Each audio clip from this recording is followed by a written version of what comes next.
I think I didn't do anything wrong, just wanted to make him realize what he was losing. But when I told him my ex had proposed and I said yes, he didn't fight, didn't shout. He just went quiet. And that silence was worse than any breakup could have been. Before we dive deeper into this story, I have one small request. Please subscribe, drop a like, comment, and hit that hype button to boost this channel so more people can discover these incredible stories. It started on a quiet Thursday, one of those evenings when the air feels heavy with nothing. Evan was sitting on the couch, scrolling through something on his phone while the TV murmured in the background. I was pacing near the window, pretending to tidy the blinds. He didn't notice. He never did anymore. That calm, gentle man I'd once chased now felt like a wall of silence I couldn't climb. I told myself I needed to remind him that I was still someone worth fighting for. That's all it was, a reminder. Earlier that week, Julian had messaged me. My ex. It had been years since we'd talked. He'd found me through work, asked about a freelance project, then slipped into familiar flattery. How I hadn't changed, how he regretted losing me. I should have shut it down. Instead, I leaned in. His words felt like sunlight after months of gray. It wasn't love, it was recognition, something Evan hadn't given me in so long. Julian asked to meet for coffee, just to talk. I told myself it was innocent, a chance to feel something again.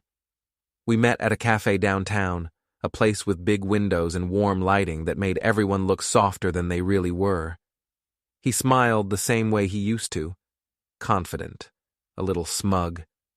I laughed too much, pretending I didn't notice the way people looked at us like we were something. We talked about work, life, the dull ache of growing up. When he mentioned how lonely he'd been since his divorce, I said I understood. Evan's good, I told him, just quiet. Julian raised an eyebrow and said, quiet is just another word for absent. I didn't argue. When I got home that night, Evan was already in bed, half asleep. I slipped in beside him, waiting for him to ask where I'd been. He didn't. He just murmured, "You smell like coffee," and turned over. I lay there staring at the ceiling, angry that he didn't even care enough to be suspicious. The next day, I told Lena about the coffee. She laughed, half shocked, half amused. "Oh, you're playing with fire," she said, sipping her drink. "Men like Evan need a little shake sometimes. Maybe he'll wake up and realize you're not waiting forever." I told her it wasn't like that, but she just smirked. "You want to feel wanted again? That's not a crime." Her words stayed in my head all afternoon. By the time I got home, I'd decided she was right. I wasn't doing anything wrong. I was just giving Evan a little test, something harmless to measure his love. That's how it started. That evening, I cooked dinner, his favorite, pasta with roasted garlic, and waited until we were sitting at the table.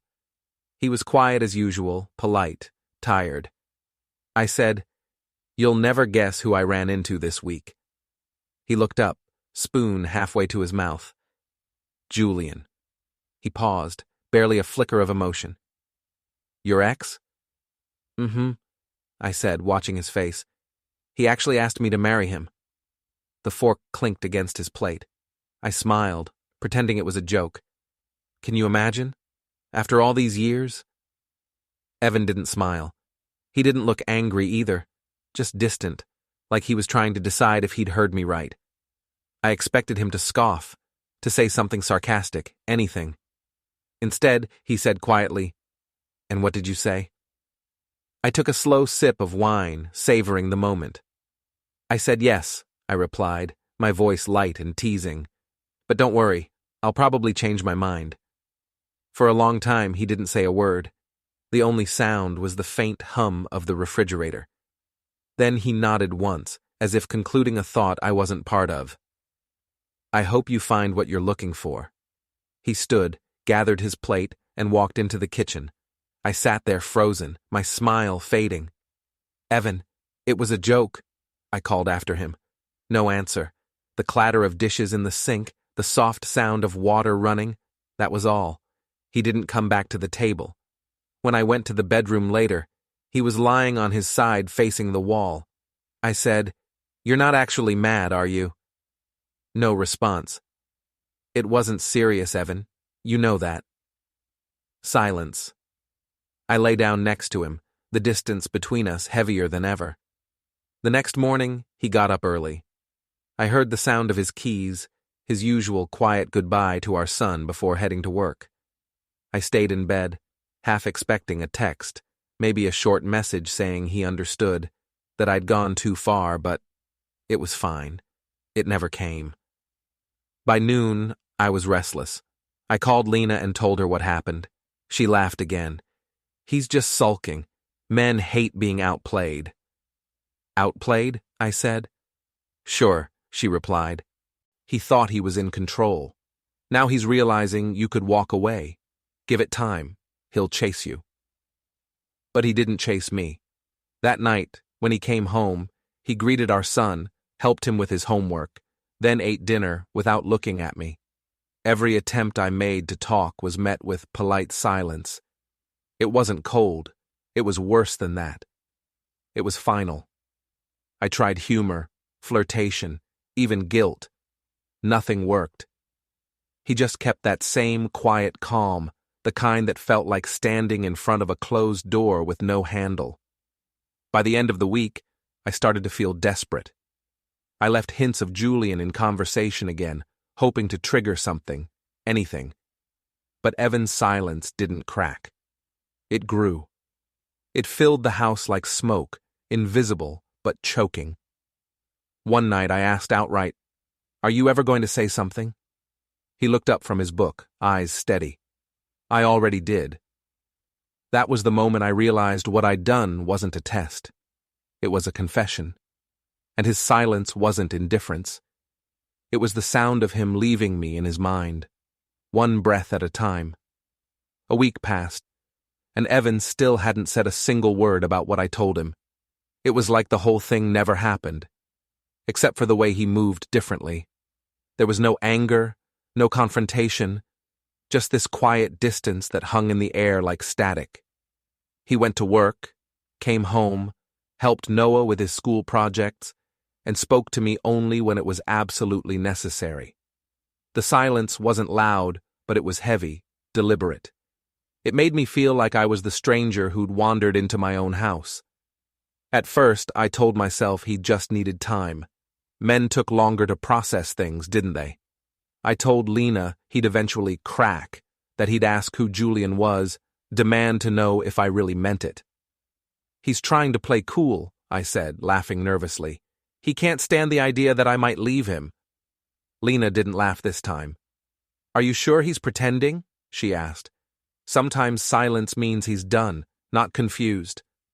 I brushed it off, but her words clung to me all day.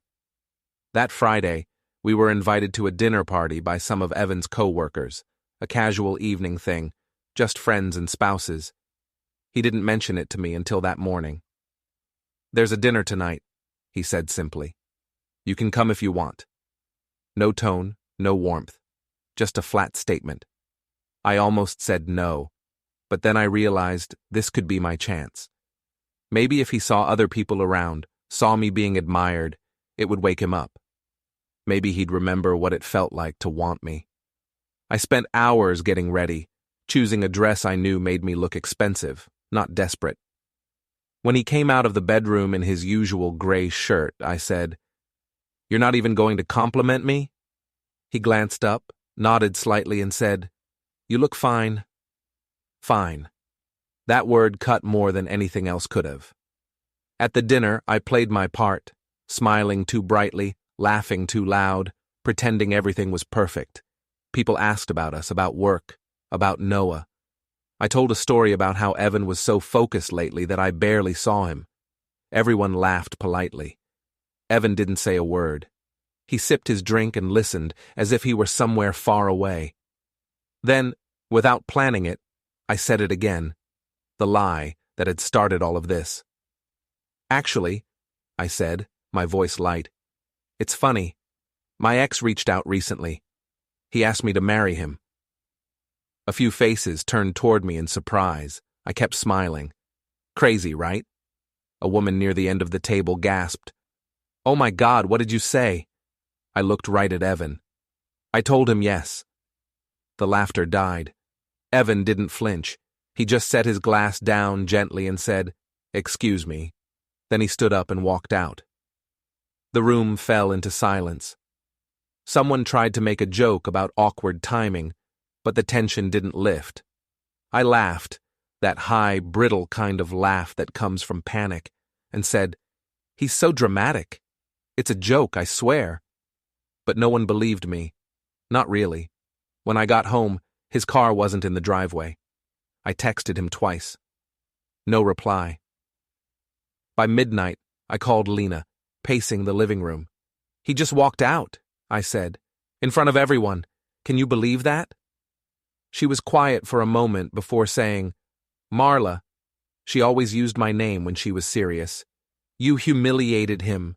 That's not a joke. That's cruelty." I snapped that she didn't understand. "He's been ignoring me for weeks. I needed to do something. I wanted a reaction." "And you got one," she said softly. "Just not the kind you wanted." I hung up. The house was dark except for the light in Noah's room. I peeked in. He was asleep, his little hand clutching his blanket. I whispered, "Daddy will be home soon."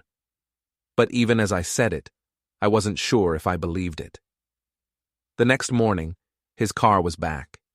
He was in the kitchen, making breakfast for Noah like nothing had happened. He greeted me with a polite "morning" and kept cooking. I wanted to scream. "You just walked out last night," I said. "You embarrassed me." He looked up calmly. I wasn't the one telling people I was engaged to someone else. I froze. His tone wasn't angry. It was worse, detached. "It was a joke," I said weakly. He nodded once, flipped the eggs, and said, "I know." Then he set a plate in front of Noah and walked away. The rest of the day passed in that same terrible calm. Every noise in the house seemed amplified. The faucet dripping, the refrigerator humming, Noah's cartoons echoing faintly from the living room. I kept waiting for Evan to explode, to accuse me, to say something. But he didn't. He carried on as if I'd already ceased to exist. That night, when Noah was asleep, I found him sitting in the dark, staring at his phone. "Can we please talk?" I asked. He didn't look up. "About what?" "About us," I said. "About what's happening." He put the phone down slowly, met my eyes, and said, "Nothing's happening, Clara. It's already happened." I felt a chill run through me. "What does that mean?" He didn't answer. He just stood and walked into the bedroom, closing the door quietly behind him. I sat there on the couch, staring at the closed door, trying to figure out when exactly I'd lost control.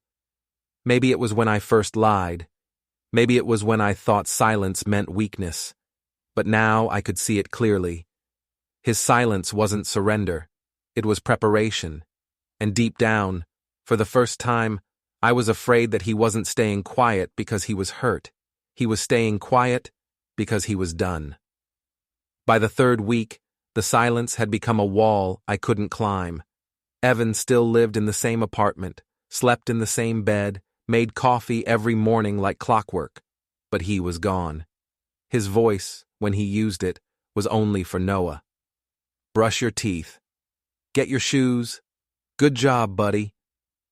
Not a single word for me that wasn't about logistics. The silence was worse than shouting. At least shouting meant there was something left to fight for. I told myself he'd come around eventually. He'd cool off, remember who I was to him, remember that we had years together, a life, a child. But the longer it went on, the more that hope felt like a bad habit. I tried to make him react. Small things at first. I changed my hair, wore the perfume he used to say smelled like spring, cooked his favorite meal. Nothing. He ate quietly, thanked me once out of politeness, and went back to his work laptop. I asked if he wanted to go out, just the two of us. He said he had deadlines. Finally, out of frustration, I said, "You can't just pretend I don't exist forever." He looked up, calm and unreadable. "I'm not pretending." That was all. Lena came over that weekend. She looked uneasy as she stepped inside, glancing around like the air itself was fragile. "He's still not talking?" she asked. "Not really," I said, pouring us both wine. "He's processing." "Processing what? You told him your ex proposed." "It was a joke," I said quickly. "Everyone knew that." She gave me that pitying look I hated. "Did he?" I rolled my eyes, forcing a laugh. "He's just being dramatic. He'll get over it." But deep down, I knew something was shifting. The quiet wasn't emotional anymore. It was tactical. There was this unnerving precision to the way he ignored me, as if he were building something with his silence. A few days later, I went to pick Noah up from school, and one of the teachers mentioned that his father had already been by earlier to discuss enrollment transfers. I froze. "Transfers?" I asked. She looked confused. "Yes, he said you were both considering a change." When I got home, I found Evan at his desk, typing. "You're moving Noah to another school?" I demanded. He didn't even look up. "I'm considering options." "Without talking to me?" "You've made your choices without me before." His tone was even, polite, lethal. I felt my face burn. "That's not fair." He closed the laptop. "Neither was what you did." Then he stood and left the room. That night, I scrolled through our old messages on my phone, the jokes, the photos, the plans we used to make. There was warmth there once, real warmth. How had it turned into this glacial silence? Out of frustration, I messaged Julian. "Thanks for ruining my life." He replied within minutes. "What are you talking about? You told me you wanted to marry me," I wrote. "You started this." He replied almost instantly. "Clara, I never said that. I asked how marriage was treating you. You're the one who turned it into something else." I stared at the screen, rereading it. My stomach dropped. He was right. He never proposed. He hadn't even hinted at it. I had turned his small compliment into a whole scene because I wanted to see if Evan cared enough to fight. My hand shook as I typed back, "Forget it." I deleted the conversation, my heart pounding. For the first time, I realized how ridiculous it all sounded outside my head. The next morning, Evan wasn't home when I woke up. Noah said he'd gone to see Grandma, Elaine. My chest tightened. I knew she'd been waiting for an opportunity like this. Sure enough, that afternoon, Elaine called. Her tone was polite, but every word carried judgment. "I spoke to Evan," she said. "He's staying here with Noah for a few days." "What? He can't just take him?" She interrupted sharply. "He can, Clara. He's his father, and frankly, after everything you've done, I'm surprised you're still pretending to be the victim." I clenched my jaw. It was a misunderstanding. "I saw the posts, the messages, the video from that dinner," she said coldly. "You made a fool of him.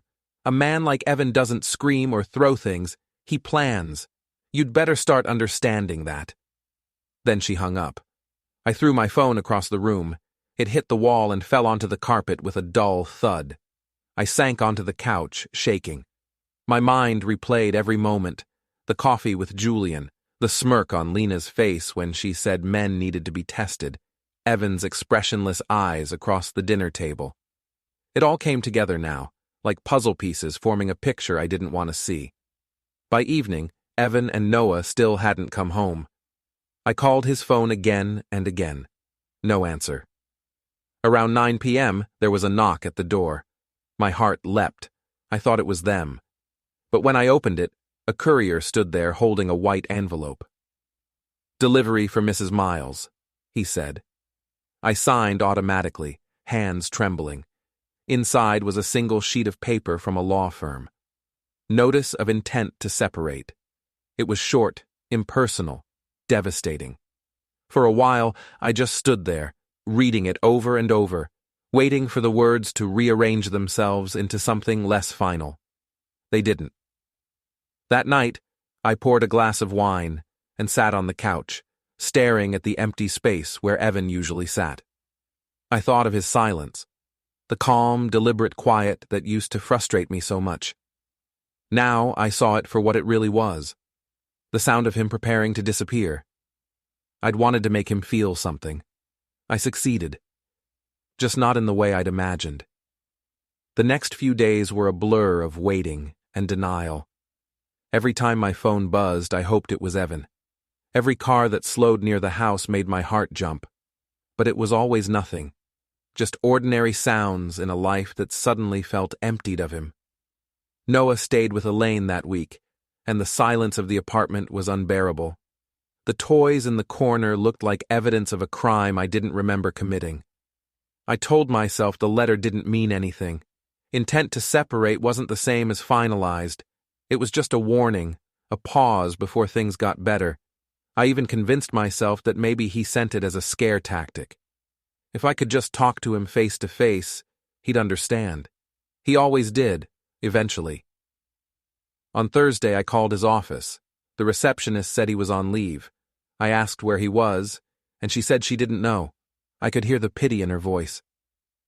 By afternoon, I drove to Elaine's house, rehearsing what I'd say, that it was all a misunderstanding, that we could fix this quietly.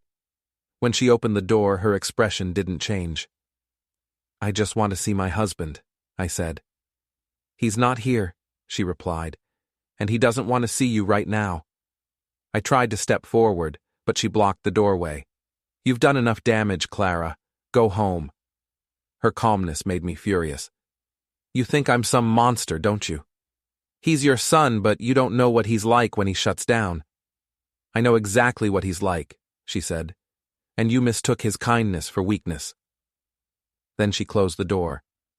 I sat in my car for 10 minutes afterward, shaking, staring at the windows, half expecting him to appear. He didn't. That night, another envelope arrived, this time hand-delivered. Mediation scheduled. I opened it on the kitchen counter, the paper slick under my fingers. A date, a time, a law firm's address. The last line said, "Attendance required to finalize separation proceedings." I poured myself a drink, then another. The thought of sitting across from him, talking through lawyers, made my stomach twist. I didn't want it to come to that. I wanted the man who used to kiss my forehead when I couldn't sleep. The one who used to laugh when I teased him. The one I thought would never actually leave. The next morning, I called Lena. "He's going through with it," I said. She sighed. "You knew this might happen." "I didn't think he'd actually file," I snapped. "Who does that without even talking first?" "Someone who's finished talking," she said quietly. Her words hit harder than I expected. "You're supposed to be on my side." "I am," she said, "but you can't keep pretending you didn't cross a line. You told him you said yes to another man's proposal." I wanted to hang up, but I didn't. It wasn't real. He should have known that.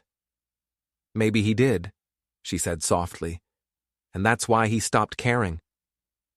When I arrived at the law office the next week, I felt like I was walking into a courtroom. The walls were beige, the air too cold, the receptionist too polite. I was led to a conference room with a long table and 2 pitchers of water in the center. He was already there, neat, calm, unreadable. He didn't look up when I walked in. I sat down across from him, waiting for something, a flicker of emotion, even anger. Nothing. The mediator introduced herself and started reading through the file. Her voice was steady, professional. "We'll review the terms presented by Mr. Miles first." He nodded. "That's fine." It was like being erased from my own life in real time. The apartment, the savings, custody of Noah, everything was outlined in bullet points. Each word chipped away at me until I barely recognized the person they were describing. At one point, the mediator asked if I had any response to the proposal. My throat tightened. "This is insane," I said. "We can talk about this ourselves. We don't need lawyers." Evan finally looked up. His voice was calm. We tried talking. You never said anything, I said, louder than I meant to. You just went silent and started planning this behind my back. I didn't go silent, he said. You stopped listening. The room went quiet. The mediator scribbled notes as if none of it mattered. I stared at him, trying to find even a shadow of the man I married. But all I saw was someone steady and unshakable, someone who'd already decided I wasn't worth another argument. When the meeting ended, the mediator handed me a folder.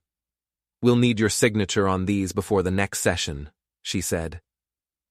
I left without saying goodbye. In the parking lot, I sat in the car, gripping the steering wheel so tightly my fingers hurt.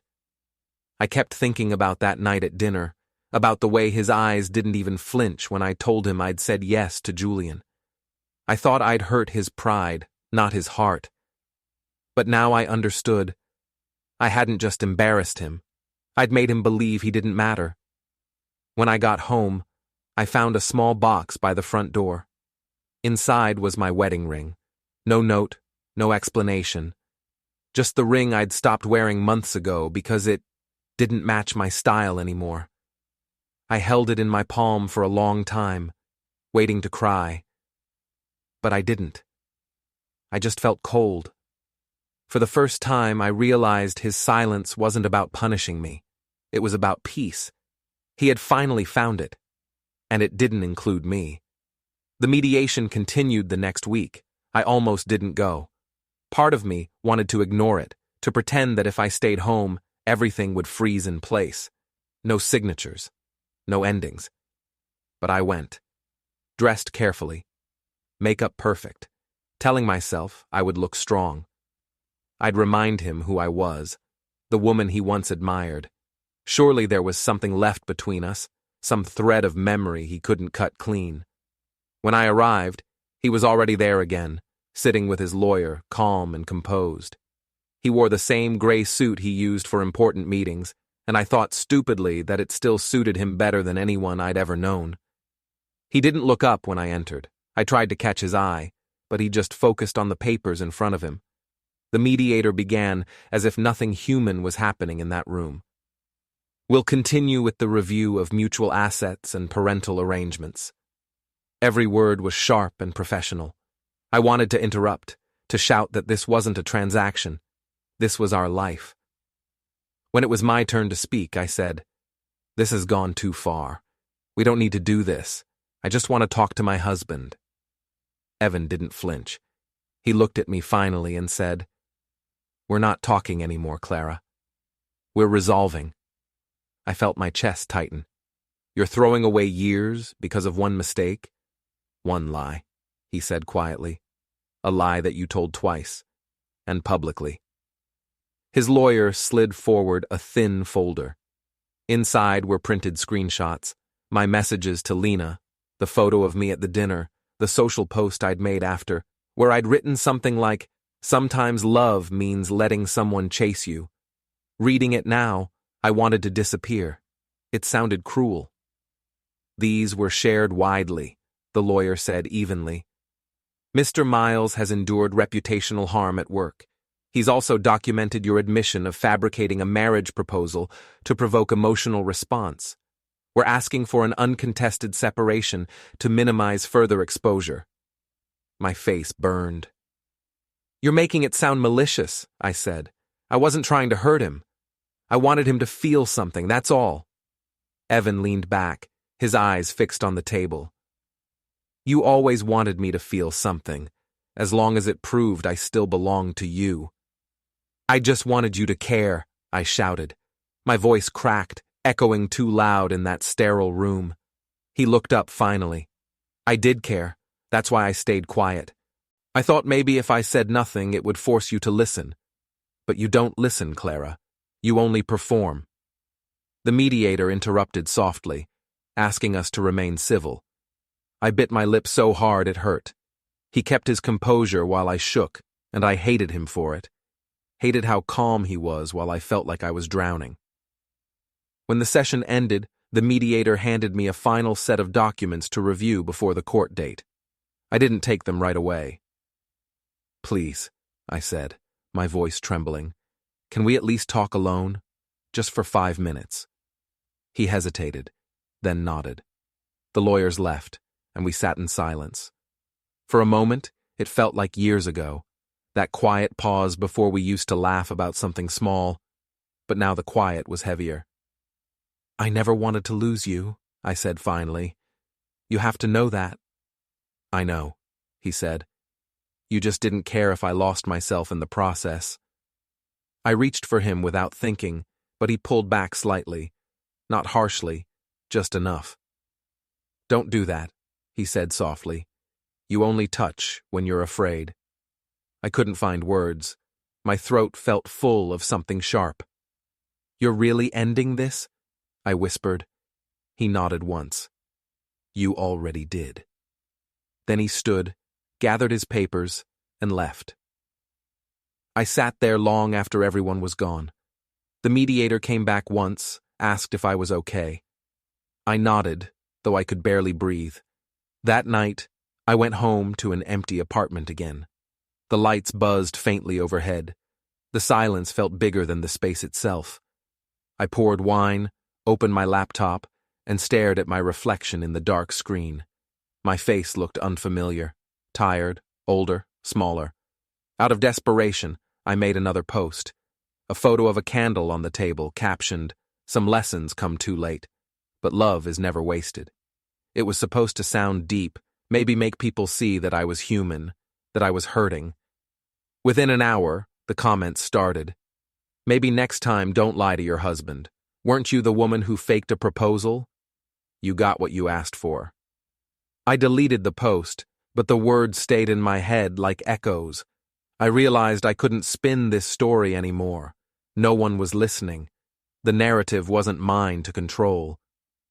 Later, as I washed the wine glass, I noticed his ring still sitting in the small dish by the sink, the one he used to take off before cooking. I picked it up, rolling it between my fingers, thinking how cold metal can hold so much memory. A knock at the door startled me. Another courier. I almost laughed.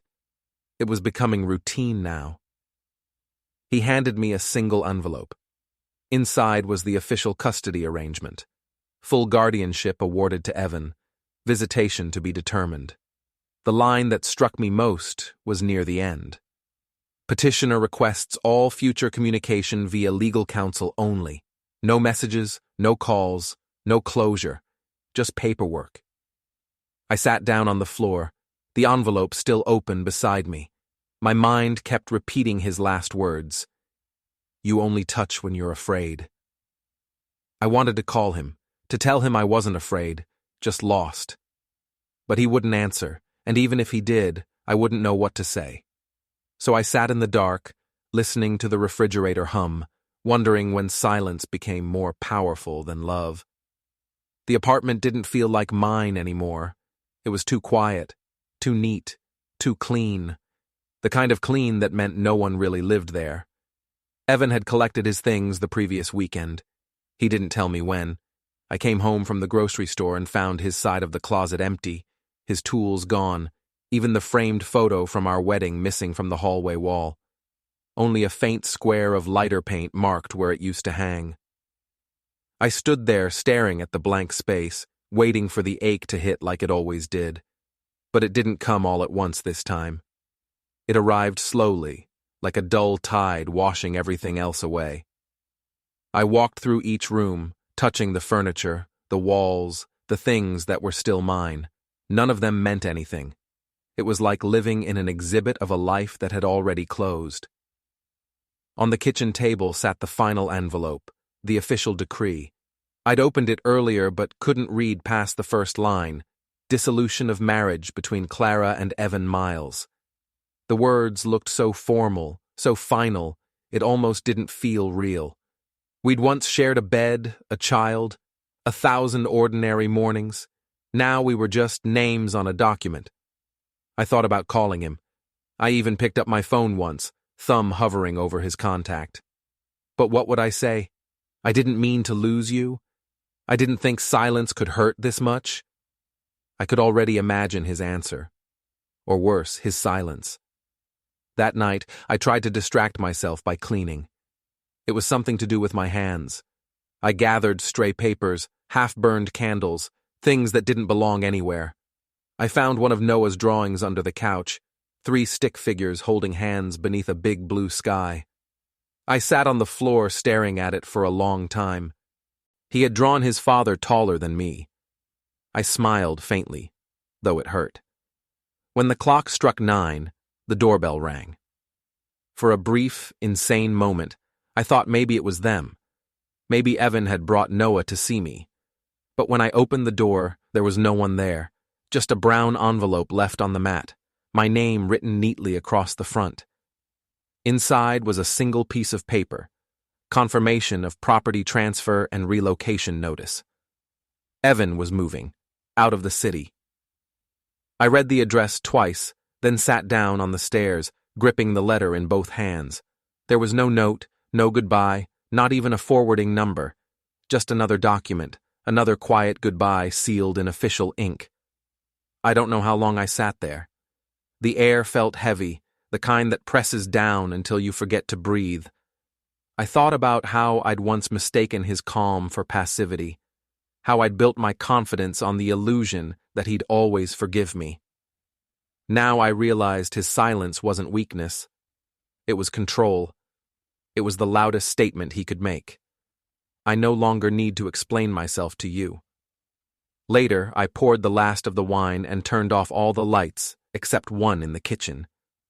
The small glow made the shadows stretch long across the floor.